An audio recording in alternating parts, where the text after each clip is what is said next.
রাজশাহীর বাঘা চারঘাট উপজেলায় বদলাতে শুরু করেছে ফসলের চাষাবাদের চিত্র। ধান, গম কিংবা সবজির পাশাপাশি নতুন ফসল হিসেবে তুলা চাষে আগ্রহ বাড়ছে প্রান্তিক কৃষকদের মধ্যে। বিশেষ করে আড়ানি এলাকায় স্বল্প জমিতে তুলা চাষ শুরু করেছেন অনেক কৃষক। কম উৎপাদন খরচ, কম পরিচর্যা এবং বাজারে তুলার ভালো দামের কারণে এ ফসলকে লাভজনক হিসেবে দেখছেন তারা।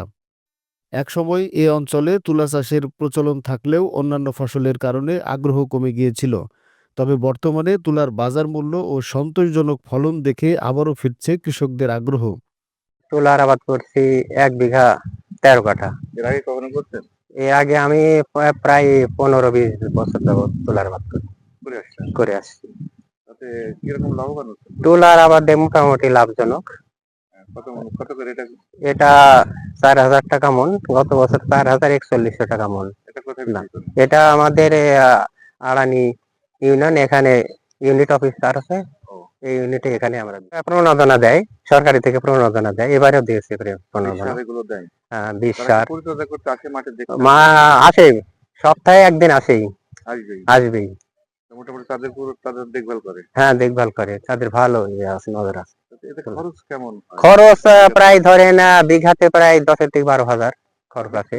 বিক্রি ধরেন বিঘাতে প্রায় 55 থেকে 60 হাজার। বাংলাদেশ সরকার তুলা উন্নয়ন বোর্ডের উপর খুব গুরুত্ব বর্তমানে দিয়েছে। তুলা চাষ করে আমাদের আড়ানি অত্র অঞ্চলে মোটামুটি লাভজনক আর কি, আপনাদের লাভজনক। একাধিক আর কেউ করছে? হ্যাঁ, অনেকে আরো প্রতি বছরই বৃদ্ধি পাচ্ছে। গত বছরে ধরেন এর আগে 100 ছিল, গত বছরের আগের বছরে 100 ছিল এই কৃষক, গত বছরে 200 পার হয়ে গেছে।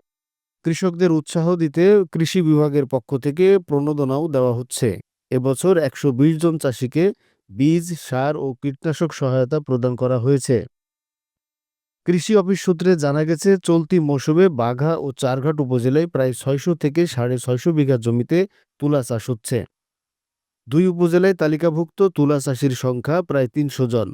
চলতি বছর তুলা উৎপাদনের লক্ষ্যমাত্রা নির্ধারণ করা হয়েছে প্রায় 3000 মন।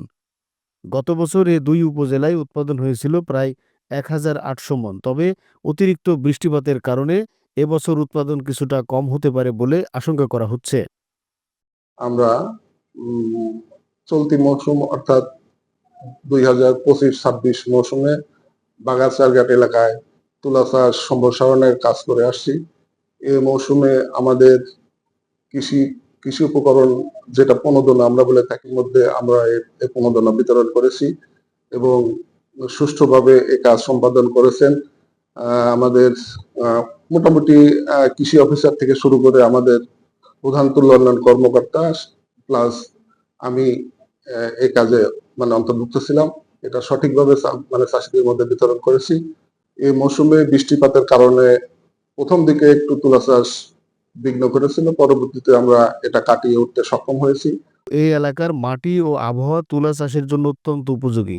আধুনিক কৃষি চাষ পদ্ধতি ও নিয়মিত পরিচর্যা নিশ্চিত করা গেলে ভবিষ্যতে আড়ানি এলাকাকে বিকল্প ফসল উৎপাদনের একটি সম্ভাবনাময় অঞ্চল হিসেবে গড়ে তোলা সম্ভব।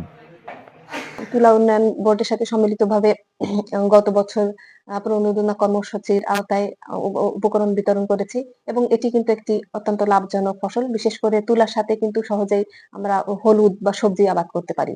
তো এক্ষেত্রে হচ্ছে আপনার তুলার পাশাপাশি আমাদের হচ্ছে হলুদের হলুদ ফসলটা আমরা পাই এবং হচ্ছে এক্ষেত্রে আপনার রোগ পোকামাকড়ের সংক্রমণ কিন্তু গবেষণায় দেখা গেছে অনেক কম হয়। তো আশা করছি এই যে প্রযুক্তিটা, এটি হচ্ছে কৃষকের মাঝে পরবর্তীতে আরো ছড়িয়ে পড়বে।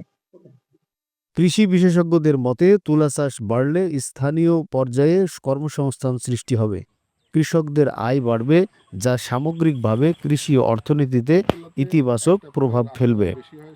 Rabiul Islam, NN TV, Rajshahi.